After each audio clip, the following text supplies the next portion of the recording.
এখানে হয়তো 1 লক্ষের বেশি মানুষ আছেন, কিন্তু বড় বড় স্ক্রিনেও আপনারা দেখতে পাচ্ছেন যে মঞ্চে উপস্থিত আছেন কত বিশিষ্ট ব্যক্তিত্ব।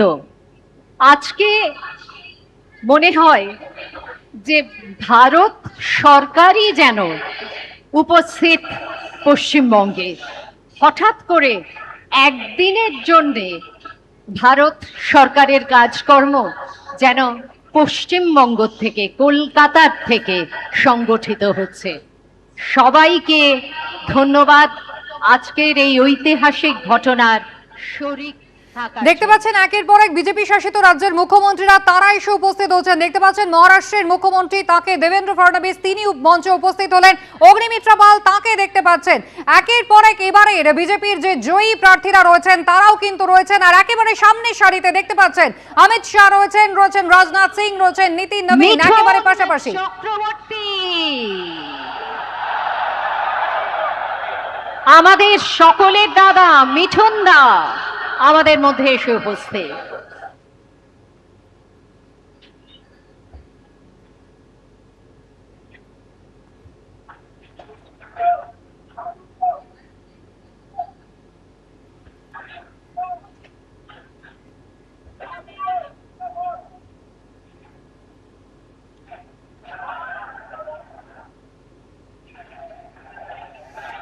মঞ্চে ইতিমধ্যেই পৌঁছলেন সুপারস্টার এবং বিজেপি নেতা মিঠুন চক্রবর্তী। দেখতেই পাচ্ছেন একেবারে আর কয়েক মুহূর্তের অপেক্ষা, তারপরে শপথ অনুষ্ঠান শুরু হয়ে যাবে। Goodwill and positive vibes.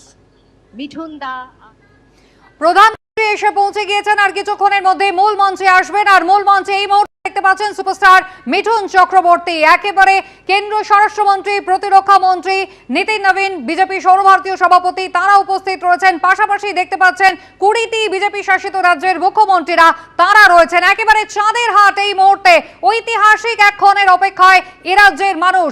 আজ নজিরবিহীন ভাবে একটা শপথ গ্রহণ অনুষ্ঠান হতে চলেছে। এ রাজ্যে প্রথমবার বিজেপি সরকার শপথ নিতে চলেছে লোকভবনে নয়, একেবারে ব্রিগেড প্যারেড গ্রাউন্ডে, যেখানে সাধারণ কর্মী সমর্থকরা, তাদের সঙ্গে কিন্তু হাই প্রোফাইল নেতারা, বিভিন্ন রাজ্যের মুখ্যমন্ত্রীরা তারা উপস্থিত রয়েছেন। প্রধানমন্ত্রী, স্বরাষ্ট্রমন্ত্রী, প্রতিরক্ষা মন্ত্রী, তাদের